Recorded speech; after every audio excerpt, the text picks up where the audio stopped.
Hi, I'm Yael, and this is Nurturing Resilience. Today we're looking at the relationship between resilience and acceptance.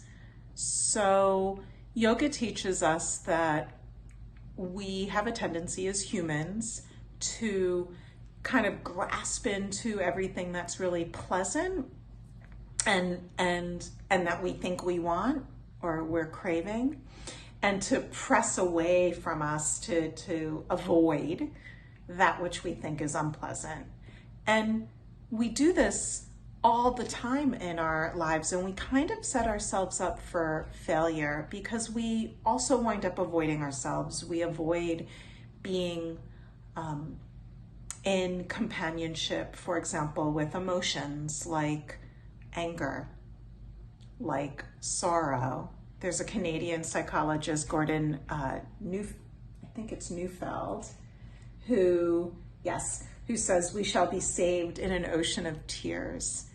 And he says this because avoiding sorrow and avoiding grief is actually a way that we step into trauma for years or decades to come. Trauma being, in some ways, the yin and yang to resilience. We avoid people because we're holding a grudge and we haven't been able to let go and forgive them, or because of how they make us feel, and we maybe don't want to be in company of anger and what that does to us, and the complexities of that. So the first thing that I want to invite you to do is just grab a pen and paper. Feel free to put me on hold while you do that. And just take a minute to jot down 5 to 10 things that you've been avoiding. We can see avoiding as non-acceptance, the things that we don't accept in our lives as well. So, for example, it might be that our bodies have changed.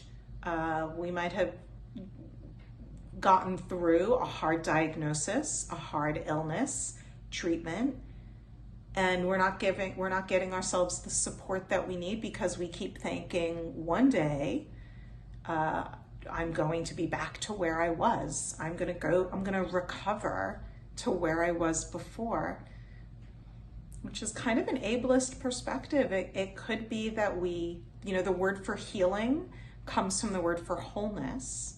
And so it's possible to heal without being cured. It's possible to, I think of healing as reconciling. Yeah. So jot down people, places we might avoid because of the memories associated with them, activities we might be avoiding, just jotting those down.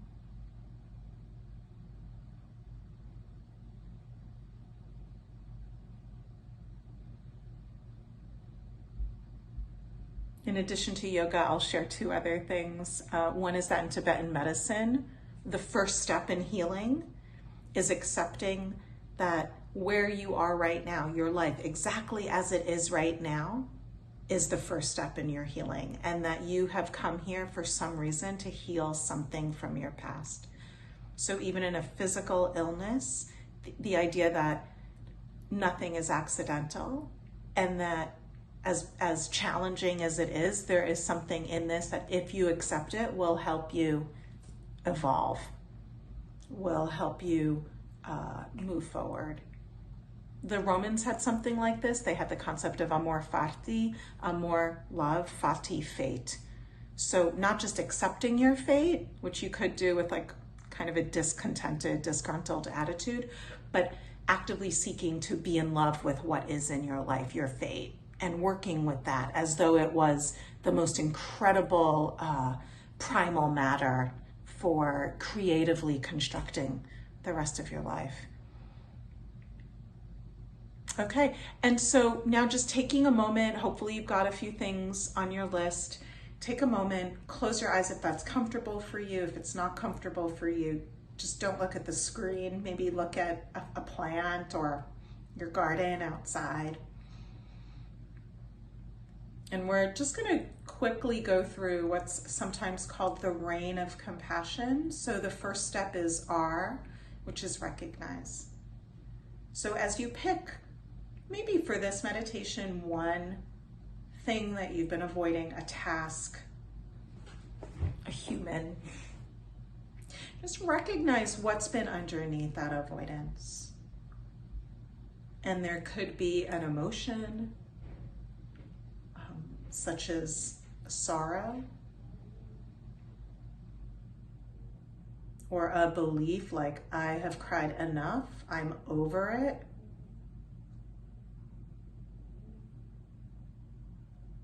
Or I'm not good enough, and so I'm not even going to update the resume.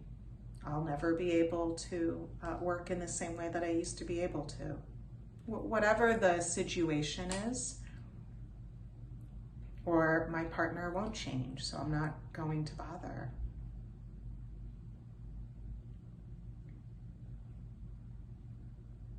Or this grief happened so long ago that it's not worth revisiting. Whatever it is, just recognize what's underneath that. And then allow, just make space for it. Is it okay, even for the next minute, just to allow this feeling, this belief, this maybe even physical sensation in the body to be here? Can we accept it? And as we do, we might investigate with care. So we might notice, for example, if it's causing a constriction in the chest, or heat rising from the belly, or clenching in the jaw. And you don't have to do anything about it. We've recognized, we're allowing space, and we're investigating how this plays out. And you might even ask yourself, like, when did this start? How long have I been in this habit of responding in this way?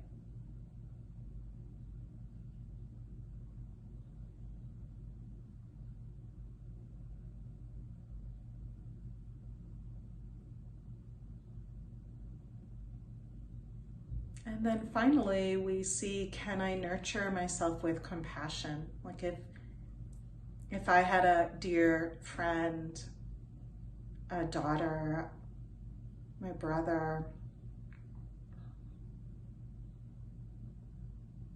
a stranger who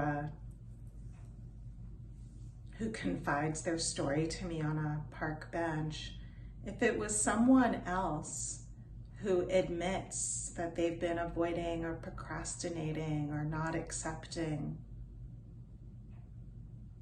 could I just also nurture them with compassion? And if you find that you can, then see if you could turn that nurturing, that N of rain, in towards yourself.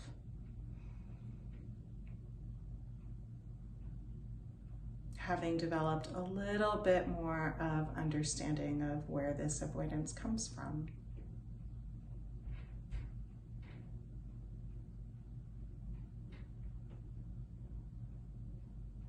And so while we're circling through this really quickly, just because this is meant to be a short video, we recognize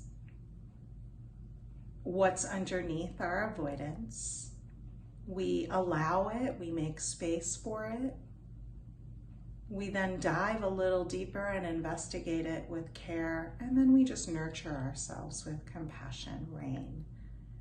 And you could stop at any point.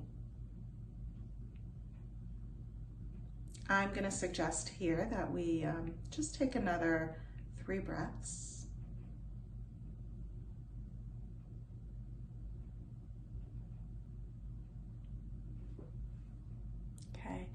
And then I'm also going to invite you to go back to that piece of paper, and for everything that you've marked as something you've avoided, think of one thing you could do to move that forward. So maybe you send a text and suggest a time to have a conversation. Maybe you're not ready for that, but you commit to sometime this week listening to a forgiveness meditation, just so you could feel a little bit more ease in your own heart. Maybe you journal about it. So for each thing that you've been avoiding, you come up with one step, one small step that brings you a little bit closer to non-avoidance. I say this because so much of our energy is often tied up into what we're avoiding. And so if you can stop avoiding, you might actually find that you have more energy for the rest of your life. Thank you so much for being with me today.